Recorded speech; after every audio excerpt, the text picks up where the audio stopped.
Bienvenue dans Ramadan Naissance, la série du podcast Coran de ton cœur qui t'accompagne avec douceur pendant les jours bénis de Ramadan. Je suis Zeynep, enseignante et éternelle étudiante du Coran. Chaque jour de ce mois béni, du lundi au vendredi, prépare-toi à voyager à travers les histoires de ton Coran, à la recherche de belles leçons de vie pour toi et tes proches. Ramadan Naissance. Parce que chaque Ramadan est censé être ta renaissance et chaque Ramadan est censé être ta station d'essence. Bismillahirrahmanirrahim. قد سمع الله قول التي تجادلك في زوجها وتشتكي إلى الله والله يسمع تحاوركما إن الله سميع بصير الذين يظاهرون منكم من نسائهم ما هن أمهاتهم إن أمهاتهم إلا اللائي ولدنهم وإنهم ليقولون منكرا من القول وزورا وإن الله لعفو غفور والذين يظاهرون من نسائهم ثم يعودون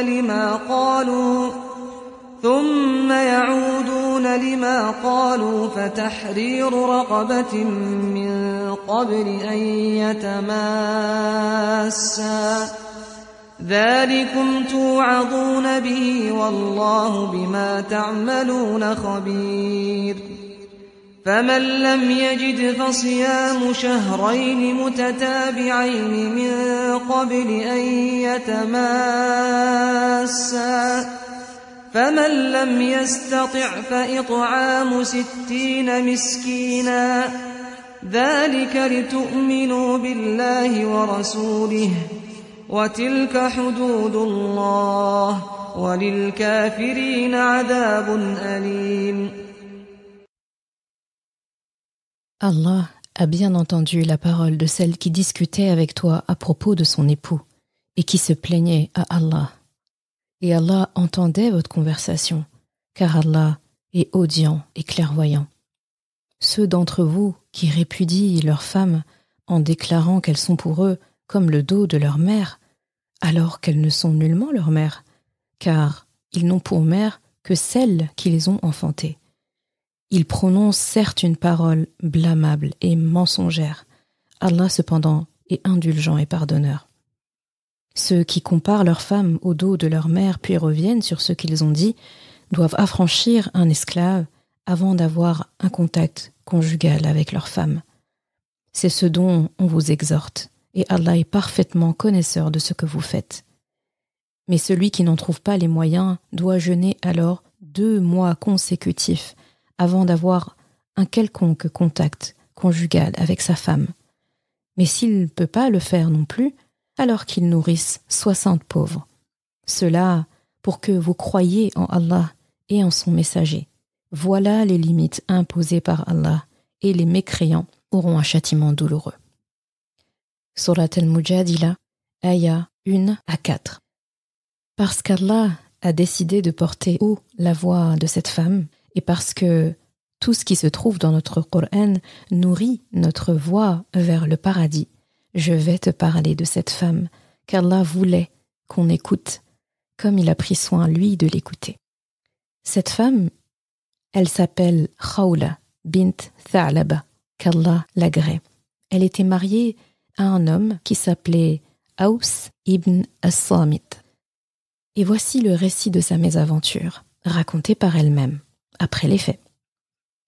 J'étais sa femme, mais dès qu'il devint un vieillard, son comportement se transforma au pire des comportements.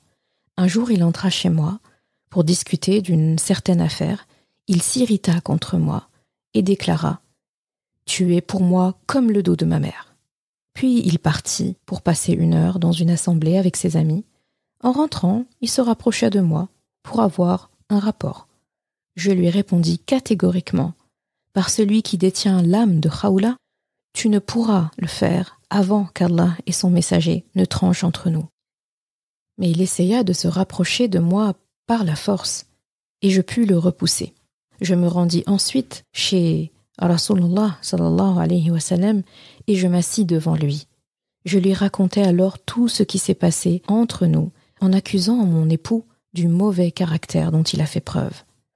Dans une autre version, elle dit « J'étais une très belle femme quand il m'a épousée. J'avais plusieurs prétendants, et c'est lui que j'ai choisi. J'ai porté ses enfants, je me suis occupée de ma maison, j'ai beaucoup donné. Maintenant que j'ai pris de l'âge, que je ne peux plus avoir d'enfants, que le temps a passé, il me néglige, ne patiente plus avec moi, et me dit que je suis comme le dos de sa mère. Je me plains à Allah pour ces enfants qui, s'ils restent avec moi, connaîtront la fin, et qui, s'ils restent avec lui, seront négligés. » Notre prophète Mohammed sallallahu alayhi wa sallam n'avait pas voulu devancer la révélation d'Allah car il ne savait pas quelle mesure prendre quand un homme prononce de telles paroles, tellement c'était énorme comme propos. Il l'a cependant écoutée attentivement, sans la couper. Elle a pu se confier à lui, et elle s'est plainte à lui en toute liberté.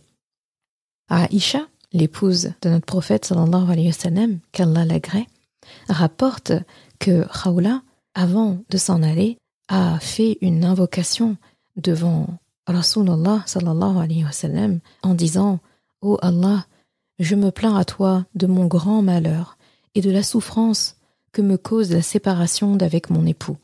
Ô Allah, fais descendre sur la langue de ton envoyé ce qui peut soulager notre malheur. » Et à peine Khawla partit que Allah subhanahu wa ta'ala a révélé à son prophète sallallahu alayhi wa sallam les versets que tu as entendus au début. Il dit, Rasulallah, ô Khuwaila, c'est un diminutif de Khawla, c'est comme pour dire petite Khawla, c'est un terme affectueux et poli qui se disait à l'époque. Allah a fait descendre des versets à votre sujet, toi et ton mari. Donc la parole, قَدْ سَمِعَ اللَّهُ قَوْلَ الَّتِي تُجَادِلُكَ فِي زَوْجِهَا وَتَشْتَكِي إِلَى اللَّهِ. Donc Allah a bien entendu la parole de celle qui discutait avec toi à propos de son époux et se plaignait à Allah. Et Allah entendait votre conversation, car Allah est audient et clairvoyant. Après avoir récité le verset, Rasulullah sallallahu alayhi wa sallam dit à Khawla, « Dis à ton époux d'affranchir un esclave. » Elle lui répond, « Quel esclave? Son seul domestique, c'est moi. » Alors, dis-lui de jeûner 2 mois consécutifs, 60 jours. Par Allah, ô Rasulullah, il ne peut pas le faire. Il boit plusieurs fois dans la journée de l'eau, et sa vue a baissé suite à une faiblesse de son corps. Il est incapable de jeûner toute cette période. Rasulullah conclut, dis-lui alors de nourrir 60 pauvres.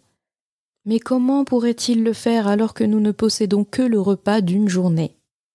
À bout d'arguments, Rasulullah lui dit, dis-lui alors d'aller chez un tel et de prendre chez cette personne un bac rempli de dattes qu'il pourra distribuer à 60 pauvres. Khawla se retourna chez elle, informa son époux de tout ce qui s'était passé et courut chercher le bac de dattes qu'elle donna à son époux, qu'il put distribuer à 60 pauvres. Par la suite, nous apprenons que son époux a regretté ses gestes, regretté son comportement, qu'il a fait beaucoup d'efforts pour se réformer, se faire pardonner, et ils ont pu reprendre une vie commune, paisible. Il faut savoir que Khawla ne voulait pas divorcer de son époux. Malgré le mauvais traitement, elle aimait son époux. Et elle voyait bien l'injustice qui avait été faite. Elle pensait aussi à ses enfants. Elle s'est dit que seule, ce serait compliqué. Avec lui, ce serait compliqué. Qu'est-ce que je dois faire en gros? Cette conversation entre une femme du peuple et notre prophète Mohammed sallallahu alayhi wa sallam, rends-toi compte qu'elle a été gravée à jamais dans ce Coran. Rends-toi compte qu'Allah voulait que cette histoire soit connue du monde jusqu'à la fin des temps. En lui donnant en plus le titre d'une sourate, Al-Mujadala, la conversation, et en lui consacrant les 4 premiers versets de cette sourate. des années plus tard, après la mort du prophète sallallahu alayhi wa sallam, pour te parler à quel point cette conversation dans le Coran est importante, eh bien, il y a une scène qui s'est passée plusieurs années après, quand Omar ibn Khattab était calife à l'époque. Alors qu'il était en monture et qu'il était en train de conduire toute une armée avec des personnes haut placées, toute une délégation, une vieille dame qui marche interpelle Omar ibn Khattab, le calife à l'époque. Ce n'est plus seulement le compagnon de Rasulallah, c'est en plus le calife de l'époque, dont l'autorité pour les musulmans à cette époque. En lui disant « Ya Umayr », ça veut dire « petit Omar ». Elle l'interpelle, elle lui demande de descendre, elle veut discuter avec lui. Omar ibn Khattab s'exécute, on parle de Amir al-Mu'minin, nous savons tous comment Omar ibn Khattab et la poigne qu'il a et le grand homme qu'il est, il descend de sa monture sans broncher, va vers cette vieille dame, discute, et puis il la laisse parler, à tel point que les compagnons ont dit que ça avait duré presque 1 heure, et après il remonte en selle, tranquillement, il veut continuer sa route. Et là, il y a un des compagnons qui lui dit « Mais on ne t'a jamais vu faire ça. Pourquoi avoir arrêté un groupe de personnes, une délégation si importante, une armée pour une vieille dame qui t'interpelle comme ça en plus ?» Parce que les compagnons qui voient la scène de l'extérieur, ils se disent « Elle ose lui parler comme ça. Elle ne sait pas qu'elle parle à Omar ibn Khattab. Elle ne sait pas qu'on est dans une voie importante, qu'on a un chemin à parcourir. Elle arrête toute une armée pour parler normal. » Et Omar ibn Khattab, qui rétorque à ce compagnon en disant « Mais laisse-la, ne sais-tu pas qui elle est? C'est Khawla bint Tha'laba, cette femme dont Allah a entendu la plainte au-dessus des 7 cieux et pour laquelle il a révélé « Qad sami'a Allahu qawla allati tujadiluka fi zawjiha » Donc Allah a entendu les propos de celle qui discutait avec toi au sujet de son mari. Il dit ensuite « Omar est plus à même de l'écouter. Wallahi, si elle restait à me parler toute la nuit, je ne la quitterais que pour aller faire la prière et je reviendrai l'écouter. » En gros, si Rasulullah l'a écouté parler, Allah l'a écouté parler, Allah a consigné une conversation privée dans un livre que tout le monde va pouvoir lire jusqu'à la fin des temps. Et moi, Omar, je ne l'écoute pas. Je trouve ça très beau. Donc Allah a rendu l'affaire publique, il a rendu cette injustice publique. En d'autres termes, tout ce qui se dit dans un foyer peut ne pas être entendu de l'extérieur, mais il faut toujours garder en tête qu'Allah entend tout et voit tout.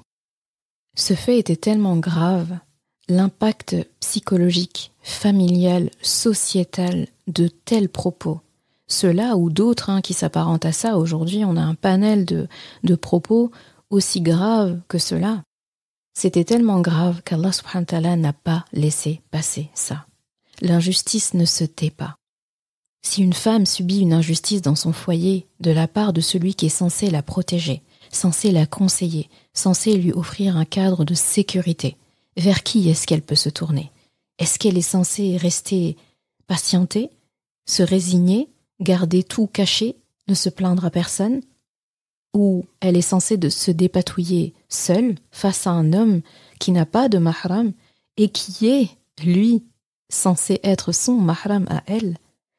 La voix de la femme a tellement de valeur auprès de son Créateur à elle qu'il a tenu à nous informer de l'importance qu'il accorde à cette femme, aux femmes, et quoi de mieux que de nous le rappeler dans sa propre parole, dans le Coran, qui va être récité, lu, appris par des milliards et des milliards et des milliards de personnes. Rends-toi compte qu'Allah subhanahu wa ta'ala et son prophète sallallahu alayhi wa sallam ont été à l'écoute. Ils étaient à l'écoute des gens de toutes catégories. Ça nous montre aussi, nous, à notre échelle, la nécessité, voire l'obligation d'être à l'écoute des autres, quels que soient leurs propos, quelles que soient leurs requêtes, quelles que soient leurs émotions. Il faut imaginer cette femme au moment où elle vient parler à Rasulullah. Elle n'a pas dû parler tout calmement, tout simplement, sans problème. Non, elle a parlé avec ses émotions, elle a parlé vite, elle a dû reprendre son souffle plusieurs fois, elle a dû émettre des gestes. Mais tu te rends compte, Rasulullah, il m'a appelé comme ça, il m'a dit ça. C'est une formule de divorce, d'ailleurs petit aparté, c'est une formule de divorce à l'époque, Bon, ça ne vaut pas divorce aujourd'hui, mais c'est une formule de divorce à l'époque qui se faisait à l'époque pré-islamique. Quand un homme, par exemple, était fâché avec sa femme ou il avait un argument avec elle, il pouvait dire ça. T'es comme le dos de ma mère. Ce qui est gravissime. En gros, ma mère, je peux pas avoir de lien d'époux à épouse avec ma mère, c'est logique. Donc toi, je ne veux plus de toi, mais la personne ne se contente pas de dire ça, il dit t'es comme le dos de ma mère, tu vois. Et ça, c'est gravissime, c'est très très grave comme propos. Et c'est à un degré où la personne n'était pas réellement divorcée. C'était une forme de séparation où l'homme dit à sa femme qu'il ne veut plus d'elle, ne veut plus rien avoir à faire avec elle, il n'aura plus d'échange avec elle, de rapport avec elle, il n'applique plus ses obligations vis-à-vis d'elle. Mais attention, ça ne veut pas dire pour autant qu'il la libère. Elle reste sa femme dans les faits, entre guillemets, dans les textes, elle reste sous son toit, mais il l'ignore. Et ça, c'est totalement interdit en islam. La personne, soit tu lui dis noir, soit tu lui dis blanc. Soit tu es avec elle dans les règles de l'art, soit tu la libères. Donc, c'était une grande forme d'injustice. Et c'est pour ça que, parmi les expiations qu'Allah subhanahu wa ta'ala a données, en premier, c'était d'affranchir un esclave. Pourquoi ? Parce qu'une femme, lorsqu'elle se trouve dans cet état-là, lorsqu'on lui parle sur ce ton-là, avec ces mots-là, on l'emprisonne. On crée une prison psychologique. Et Allah subhanahu wa ta'ala, pour faire goûter à cet homme, à son injustice, pour qu'il se rende compte de ce qu'il a fait, de ce qu'il a infligé à quelqu'un, il doit libérer quelqu'un qui est aussi en prison, donc qui est dans une forme de prison, l'esclavage, pour qu'il se rende compte. Et s'il ne peut pas, il doit jeûner 60 jours, sans interruption. Et s'il arrive, par exemple, au 40e jour, et il loupe un jour, il est obligé de recommencer depuis le début. Le compteur revient à 0, il recommence à 1. Pour lui montrer à quel point c'est grave de prononcer de telles paroles. Ces paroles-là et toute autre parole dégradante. Cette femme, Khawla, elle a été hyper courageuse parce que elle aurait pu aller porter la plainte à ses amis, par exemple, ou à des membres de sa famille, mais elle a eu le courage d'aller voir directement Rasulallah, sallallahu alayhi wa sallam. Et en faisant ça, elle a fait un acte fort pour tout le monde, en fait, parce que elle a parlé en son nom, et au nom de toutes les femmes qui vivent ce genre d'injustice, qui perdurent encore malheureusement aujourd'hui sous des formes différentes, mais c'est presque du pareil au même. La leçon que je veux que tu emportes avec toi aujourd'hui, que tu sois une femme, que tu sois un homme, c'est d'être à l'écoute quand quelqu'un vient te faire part d'une difficulté. Si tu n'as pas de solution, alors fais au moins de sorte de lui recommander quelqu'un qui pourra l'aider. Accompagne cette personne dans la résolution de son problème. Et dans ton foyer, sache que, une fois les portes fermées, personne n'est avec vous. L'extérieur ne peut pas savoir ce qui se passe à l'intérieur. Mais Allah est avec vous. Il prend part à toutes les conversations, à toutes les discussions. Rappelle-toi que c'est une conversation privée qui est aujourd'hui répandue dans toutes les maisons. Rappelle-toi que c'est une conversation pourtant privée et qui aujourd'hui malheureusement se tient dans beaucoup de foyers. Rappelle-toi que c'est cette conversation privée-là qu'Allah a rendue publique, visible, permanente, mémorisée dans le cœur de milliards de personnes jusqu'à la fin des temps. Quand tu parles avec ton épouse, rappelle-toi qu'Allah a porté haut la voix d'une épouse aussi. Rappelle-toi que son mari, le mari de Khawla, lui, il a eu la chance de rectifier son sort ici-bas. Il a eu le temps de demander pardon à sa femme, parce que lorsqu'on fait une injustice à quelqu'un, il faut d'abord le pardon de la personne pour qu'Allah accorde le sien. Donc il a d'abord demandé pardon à son épouse, il a rectifié sa faute ici-bas, pour ne pas avoir à y répondre dans l'au-delà. Mais veille à ne pas avoir à régler ton compte à toi, ton sort à toi dans l'au-delà, car ce jour-là, ce ne sera pas seulement une révélation de tes conversations avec ton épouse que tout le monde entier sera au courant, mais du décret d'Allah subhanahu wa ta'ala qui sera à ce moment-là irréversible. Et pour finir sur une note joyeuse, sache que chaque gentillesse, chaque belle conversation avec ton épouse est aussi entendue dans les hautes sphères du ciel et discutés parmi les anges, consignés par eux aussi, et génèrent des fruits délicieux découlant de ça, qui t'attendront aussi le jour du jugement. Qu'Allah subhanahu wa ta'ala amène apaisement, paix, sérénité, amour, mawadda, rahma dans tous les foyers.